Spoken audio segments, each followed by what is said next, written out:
Okay. Videotape. Did you hang on the other side? Quick recap, since I know it's Monday and I also know I didn't record the last lesson we did.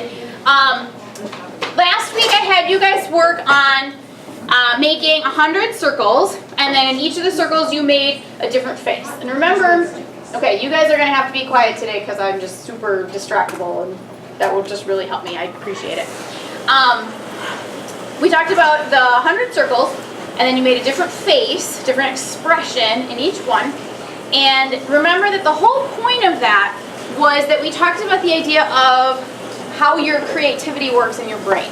Okay? So we said creativity is like a muscle, right? It's like the same kind of muscle that you would use if you were going to play basketball, or if you were going to play hockey, or if you were going to run, or any of those other type of like physical activities, where the more we practice using that creative muscle, the better it gets, and the more it develops, and the better control we have over it, and the more we're able to do with it. But we also said that in order to flex that muscle, we have to engage our creativity. And so we do that by things like working in our sketchbooks every day to kind of push ourselves to come up with new ideas. And then the example we used with the faces was meant to help us reach that point where we rely on our memory in order to start coming up with ideas, right? So remember, the goal of the challenge was to come up with 100 different expressions. So at some point you're going to start with, okay, what expressions do I remember, right? Happy, sad, angry, smiley, mad, whatever. And then at some point, and that's going to be at a different place, for each of us. For some of us that might be after expression, number 12. For some of us that might be after, number 36. Okay, it's going to be different depending on what our experiences are and what our memories are. But at some point, that memory, that recall, is going to run out. We're going to feel like we run out of ideas. And that is something that can feel very frustrating if you don't really understand what's going on. It can feel kind of stressful. But the idea is that if you recognize what's going on, what's really happening is your memory is, becoming exhausted. Your memory is running out. And your creativity has to then take over. So you have to start creating and start generating new content that did not exist before, which is a big thing, right? It takes a lot of work. It's something that's definitely thinking on a different level than just remembering something that you may have already seen or experienced, right? And so that when you are faced with that type of challenge or that type of creative situation, I hope that you will kind of keep in mind what is actually happening, and you'll maybe appreciate it a little bit more. You'll at least understand a little bit more about why you feel those frustrations, and that ultimately it's really not a bad thing. It's actually a really good thing, because then you really are coming up with more creative ideas. So like we talked about, just in the 25 examples that, okay, just in the 25 examples that I did during that time in class last week, you can tell that it starts out pretty plain in the beginning, and then as you go through, they get more and more different, more and more creative, because you're transitioning less from memory and from association or from recall, and you're actually generating new stuff. You're experimenting more. You're just trying things, and you're throwing things out there that might not be good ideas, but that you are just going to see what happens. And that's what creativity really is. Okay? So the faces that you created for today, you are going to use as your basis for coming up with expressions for your face jugs down the line. So I want to show you some examples of face jugs, and you probably can't see that. Let me turn on the light. Sorry, Jews. So talk to me about, and I hope that you guys will be like you were before and just come up with your answers really quickly and efficiently, so we can kind of expediently move through this.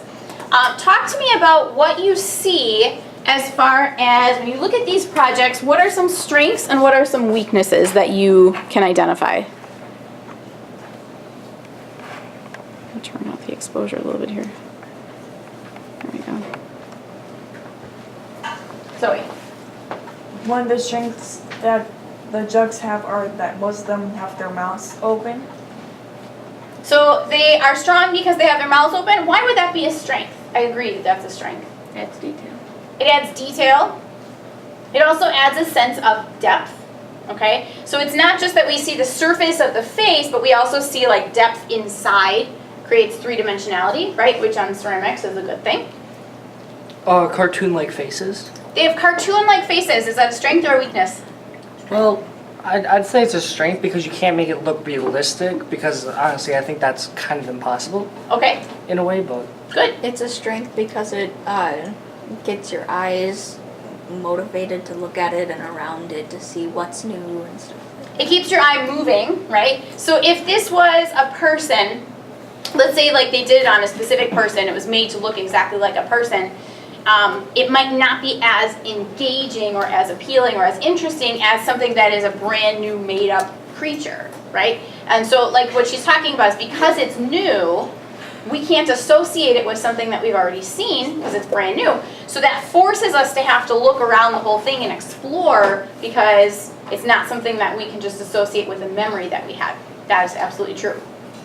Anything else you notice as a strength or a weakness? Maybe it's a weakness because they all seem as though they have a similar expression. This the particular set, yes, there's not a lot of variety of the expressions within this particular set. I agree. In that case, that would be probably more of a weakness because balance between unity and variety. Good. Anything else? Can you see? Am I in your way at all? Okay, let me know if I creep over. I want you to be able to see. Go ahead. I feel like the abnormality is in like the shape of the head itself instead of it just being like a cylinder or like a round bowl shape. It's like Irregular. dented and irregular, and then like the positioning of the ears. Yep. So she's looking at the shape of the whole form here. So they're pretty irregular shapes, right? They're not perfect circles, but they're not, necessarily symmetrical. The ears, you noted, are definitely not symmetrical. That makes it a little bit more interesting. So irregularities and asymmetries are a strength in this case, okay? Which is good for all of you that really struggle with making things match from side to side. Okay, so embrace the idea that it's probably going to be asymmetrical, and that's a good thing. Okay, just like what Allie said, it helps your viewers to be more engaged. It helps them find it more interesting or more appealing. Okay, this is going to be like a reality show. Ready? We're going to vote one of these off the island. Which one is stronger and which one is weaker from a visual standpoint? And you're going to have to tell me why.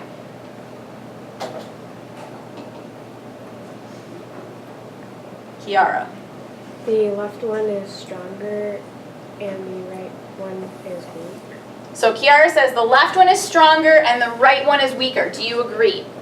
yeah. Tell me why. Because of the detail on them. Tell me about the detail. It moves your eye around because of the wrinkles and the curves of the mouth and stuff like that. It moves So your eye. things like the wrinkles and the curves here that are kind of carved in help kind of fill the space, right? On this side, there's a lot of like really empty space that seems like it hasn't been touched very much.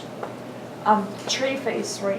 It kind of looks like a tree. They have the details of the wood. This one looks like a tree. Yeah, and then teeth face. I don't know. Yeah. It just has a scary face to it. Okay. Like, look at the teeth. So the teeth are really, really dominant in that one, whereas this one, the whole texture all the way around seems more dominant. Okay, good. Anna? I think the left one takes up more space too. Like Yes. the face is much larger, which fills in the space a bit, and the one on the right is generally it's just smaller. And Absolutely. It makes it less appealing. So this one, she's saying the facial features fill a lot more of the space, whereas this one, they're kind of like squished into this one little, centralized area, and then there's a whole bunch more space that's kind of still open. It feels like negative space. It's not as active. Okay? Do you guys agree? Okay? The reason that we're doing this is so that you can see in others' work what makes a strong face jug so that you can apply those same ideas to your own work. Okay? So just kind of keep that in mind as we go through. Okay, here is a side view of a face jug. Do you think this is strong or weak from the side view?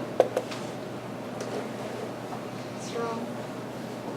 What is strong about it? I feel like it has a lot of detail and it sticks out a lot, so it makes it seem as though it's more detailed, I guess. Okay, so we see a lot of detail, and we see that the features that that are there are sticking out. There's depth between them and the jug form itself. Other strengths or weaknesses? Marjorie. When they added the features on, they made sure that they stuck out enough so you could see the profile of the face. Yes. So they made sure that they stuck out so that you could see the profile of the face, because we're not just making a drawing like you guys did for your 100 faces, but we're actually making a three-dimensional object. So you have to think sculpturally. You have to think layers of depth. And this goes back to all the way when we started those tiles at the beginning of the semester, and we talked about building up the surface with additive textures and then subtracting and carving in on those surfaces to create different and distinct layers of depth. Okay, so on face jugs, we're really going to have to do that as well. What might be some weaknesses about this particular example? Sam? Like you can't really tell it's a face jug. Like, it just looks like a normal jug and they jug. Okay, so the jug form itself is still really prominent here, especially from the side. It probably is not maybe as prominent from the front, but especially from the side, the jug is still more dominant. And for our particular purposes, we want the face to be really more dominant here. Okay, so in order to do that, we can disguise even more using those facial features and creating those layers of depth to disguise that jug form. Okay, so I would even say to push in maybe some of those features like the eyes. If you look at my face, right, if I turn to the side, are my eyes at the level of my face, in front of it, or behind it? They're behind it. Okay, the only thing that really sticks out is the nose, maybe the chin, right, maybe the cheekbones, but then the other features are going to come in. So you really have to think about layers of depth. Okay, how about this part? The back side. What could be done on the back side? Could be texture, could be something to simulate the idea of hair. I've seen people do an alternate face on the backside, and knowing that we can only see either the front or the back at a time, right? Your face on the backside could be totally opposite of the one on the front, okay? So you certainly have options there. Okay, who are we voting off the island this time? Right. Yes. Get rid of right.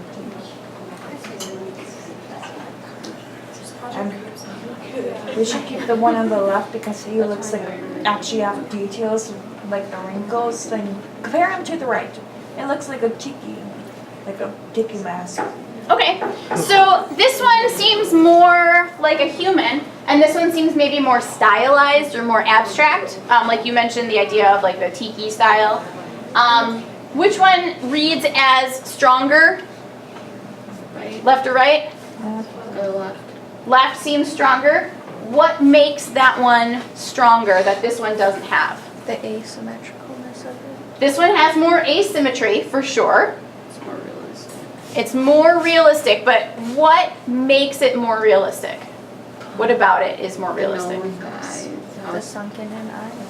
The shape of the features, okay? So like the shape of this nose is more realistic than this one, okay? But then also the depth. Yes, so you mentioned like the eyes are sunk in on this one, the cheekbones stick out, okay? Even the corners of the mouth are sunk in a little bit, right? Okay? Do you also notice how the features on this one, it's harder to tell where one feature stops and the other one starts. They're kind of all sculpted together with, you know, some hills and valleys and wrinkles and things like that. Whereas on this one, they're very segregated, aren't they? So we have like an eye. Even between the eye and the eyebrow, there's like a separate little untouched space. And then we go from the eye, we have a mouth. and then we have a separate nose. The nose doesn't connect to anything. Whereas here, it's really hard to kind of say where those boundaries of each feature are. Does that make sense? Okay, so when you are designing and sculpting your faces, that's something that you're going to have to think about. It's not just where the features are going to go, and not just how they're going to be shaped or if they're going to be asymmetrical or whatever, but how are you going to bridge those features to the other areas of the face and the other features, okay? Specifically in a very sculptural way, okay? So you might use, for example, you might use a coil to build up your eyebrows, but you're going to want to kind of sculpt it in and transition it in order to integrate it more into the form itself. Make sense? Okay, good. You guys are doing really good. Strengths or weaknesses with this one? Oh gosh.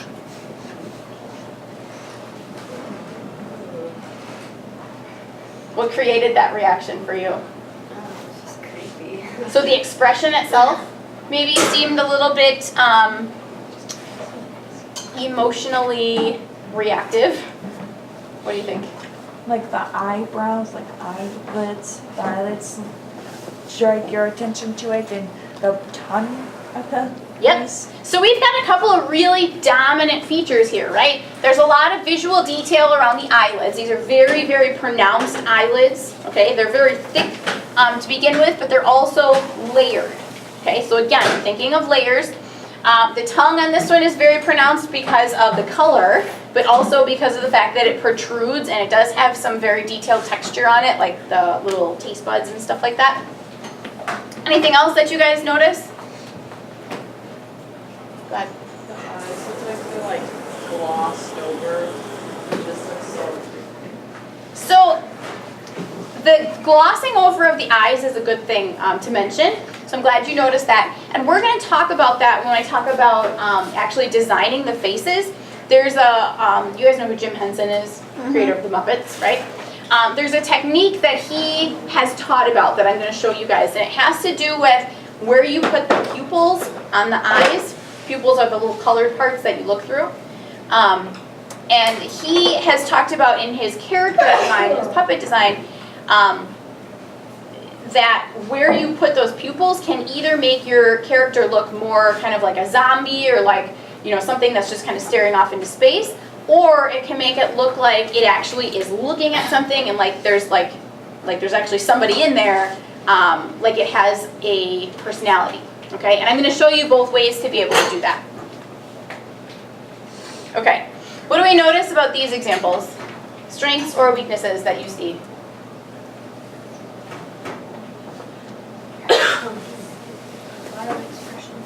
A lot of expression. So expression is going to be a strength in this case. We want that personality to come out. And we want not like a weak personality, we want like a really strong personality. Something that maybe is exaggerated. What else do you guys notice? The nose of the pig. The nose of the pig, why does that stick out to you? Well, for one, it's popping out at you. And it kind of actually looks like a pig nose. Yep. If you put snout. So there's some shape similarities that we recognize with real pigs, okay? But then it comes very far away from the face. So it's not just like one, little coil layer thick. It's actually like a sculpted piece that was attached on. That would be very similar to something like a teapot or something where you're attaching other appendages. Many of you did that with your piggy bank, if you had like arms or legs or things like that. So that would be part of adding those layers of depth, absolutely. Other things we notice? Yep. The mustache on that one too. What about the mustache? It just like brings your attention to it because like the other two don't have mustaches. Okay. So mustache, like facial hair, is something else that you can think about as part of your expression or as ways to sculpt added features on. Okay, this one has ears that are maybe a more involved or more complex shape. Okay, we see some other ears that are very simple, like little C-shaped slabs of clay that aren't shaped or sculpted as much, but this has like some fold in it, it's got some negative space, it's got some, almost like some movement, like you feel like if the head turned, like the ears would flop, right? So we see just simple little details like not leaving the slab flat, right? Can really add a lot. Is this starting to make sense to you guys? Yeah. Okay, good. Whoa. Oh, nice. These are, Neato. obviously I don't have to tell you, these are way more advanced than we would probably expect from a high school artist. Yes. Yes. What are these The from? artist here that created these, his name is Ron Deline, D-A-H-L-I-N-E. And he has a website and a Facebook page. He is a current artist. He's like not old and dead or anything. And this is his kind of primary style and primary technique and medium. Okay, he is a face jug artist. It's like a What timber- are some things that he is doing that really elevate his work and made you all go, whoa, when I flip to this slide? all the colors and creases with the colors in it and stuff. So he's using his glazes to accentuate what he's sculpting, okay? So he's really like, all the wrinkles are painted with a shadow color, okay? Any of you that have ever watched like a makeup tutorial about contouring, right? You understand this, right? Because you paint in the highlights and you paint in the shadows and it makes your skin, in the case of makeup, appear more three-dimensional, okay? He's using that to create added contrast to help that design be a little bit more exaggerated. What else does he do? Like the little dragon and the horns on one some of them. Yep. So he's adding like extra sculptural pieces on. Okay. So like you said, this one has a dragon, which itself has a little face and little appendages. This one has not only ears that seem to kind of wrap around the back, but then also very, very dimensional horns. So they're not just like horns that go in one direction, but they actually twist and turn and curve. Absolutely. The nose in this case has several horns. Okay. Do we see any area on these pieces that is untouched? No. Not a single one, right? And it's not that it's all touched or altered with something that's really, really complicated, okay? Some of this stuff is just, carving lines that have been rounded out a little bit, okay? So they're sculpted, they're not just like single lines. They are sculpted and kind of rounded out. But he uses every inch of his surface to activate it and to add some sort of detailing in there to help bridge the rest of the features and the rest of the designs together. Okay, does that make sense? Mm-hmm. Do you also notice asymmetry in his designs? Yes. Definitely. Okay. Certain ones are more asymmetrical than others, obviously, right? So like this one on the right side is really asymmetrical. I mean, look at the eyes. It's like two totally different eyes. Whereas like something like this or this is more symmetrical. Okay. Do you also notice that with his designs, there's one really dominant feature, and then the rest of the features are kind of secondary? Do you notice that? So we see like one that's really, really exaggerated, and in most cases that is what feature? The mouth. Okay? So you can choose whatever feature you like, but I would recommend using that technique and making one feature really, really exaggerated, and then having the other ones kind of lay back a little bit as far as the detailing, okay, and the size especially as well. Anything else that you notice about his designs? There are tons more examples if you go to his Facebook page or his website. I just picked kind of a few, okay? So what I'm going to show you now is how we go from, Ow. sorry guys, how we go from, yeah, I don't have to move the camera. Okay, finish the sentence, Mrs. Harpold. How we go from your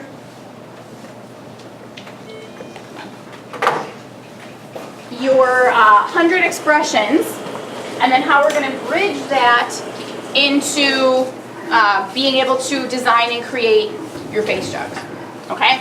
So we started with our expressions, okay? Remember, we just started with circles, okay? So you have all those that you can pull from now. That's going to be kind of like your research bank that you're going to be able to kind of dip into to look for ideas. Now we're going to start thinking about what kinds of shapes for the jug, so the forms, do we want to be working with, okay? So I'm just going to come up with a few here. I'm going to say, I'm going to have one like that. I'm going to have one that's a little bit wider. Maybe it comes down like that. And here would be the foot. And let's do one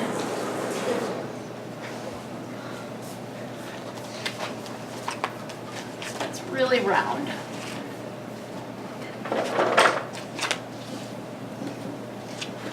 Okay, so I'm thinking really basic when I'm looking at those shapes. I'm thinking, what does the opening look like, the neck and the mouth? What does the foot look like? And my feet are pretty standard. Okay, they may or may not be more detailed. It depends on your style and a number of other factors. And then I'm looking at the shape of the body, the shoulders, and the belly in the middle. Okay, so I have 3 distinctly different shapes. Would you agree? Mm-hmm. Okay, so now I have to start thinking about face and facial expression that would fit those designs. Okay, so for this one, I've got a smaller space up here, and I've got a larger space down here, so I probably would start with the mouth on this one. Okay, so I might start with thinking like some really big smile lines. I started with curves because I've got curves already in here, and I'm going to make a mouth shape like that. Neat. Okay? This kind of mimics a lot of the curves that we're already seeing. I could add teeth in here. Maybe I want them to be kind of crackly drawn teeth, but you get the idea. I'm keeping the idea of the curves. Don't worry, Miss Harper, we don't judge. Thanks. And then based on those teeth, okay, are you already starting to sense some sort of personality or some sort of expression? Mm-hmm. Goofy. Okay, yeah, it definitely feels kind of goofy. So I'm going to pick some eyes. Maybe I'll put a curve in up here, and I'll pick some eyes that go up from there, keeping with curves. Okay, remember I told you about that trick with the eyes? If you have 2 round eyes, okay, the trick to making it look like it's focused on something, like there's somebody home, is to put the pupils slightly towards the center. Okay, not totally cross-eyed, but just in just a little bit, because when we focus on something, our eyes actually physically do that, right? If I put my finger out and I look at my finger, right, my pupils go in a little bit. If I look farther away, they go out a little bit. Can you guys see that difference? I'll show you again. I'm looking at the cabinets, I'm looking at my finger. See how they go in a little bit and down? So this is going to help make it look like somebody's home. If we have pupils that are right in the center, see how they're kind of more like spacey, kind of not paying attention? Okay? We have no eraser. Excuse me. Okay, so for a character that we might want to feel a little bit goofier, right? I might want to put maybe one looking up and one looking down. Okay, something like that. I left a big spot for the nose, and because I made this line, now this whole thing kind of starts to feel like nose, doesn't it? Okay, so on a clay piece, on a sculpture, that would make sense that that nose would be kind of protruding, maybe like a really big bulbous kind of sticky out nose. Does that make sense? Okay, let's do something different on this one. This one is kind of drawn in the middle, it's narrow, and it's a little bit longer. So I'm going to start with the nose on this one, and I'm going to make that nose, actually I want this to be pointier because I have more points on the form itself. Did you see how when I curved it at first, it wasn't quite balancing out? Okay, so if this is going to be my dominant feature here, okay, I'm feeling like the mouth on this one should be smaller. Okay, and I'm kind of, I tend to design characters that are male more often than female. I don't know, that's a personal bias of mine, I guess. And so I feel like because of the really strong asymmetry, it would just have, you know, maybe just a little bit of like a mouth hook on one side, but probably not on the other. It would probably be a closed mouth on that one. And I feel like the eyes would be something more along the lines of that. Are you sensing the two different expressions? Yeah. Okay. Now I haven't talked about like ears or handles or anything else like that yet, but obviously they would go along with the shapes that we already have, right? So this one would probably be something more rounded, maybe on the smaller side, something like that. Okay. This one, I feel like it would be, you know, either something up here, where we could come off the edge like that, or something maybe, you know, more narrow and streamlined in the middle. Okay, I could experiment more with that. On this one, what do you see as being dominant feature? Where is there more space? Probably more of the eyes, right?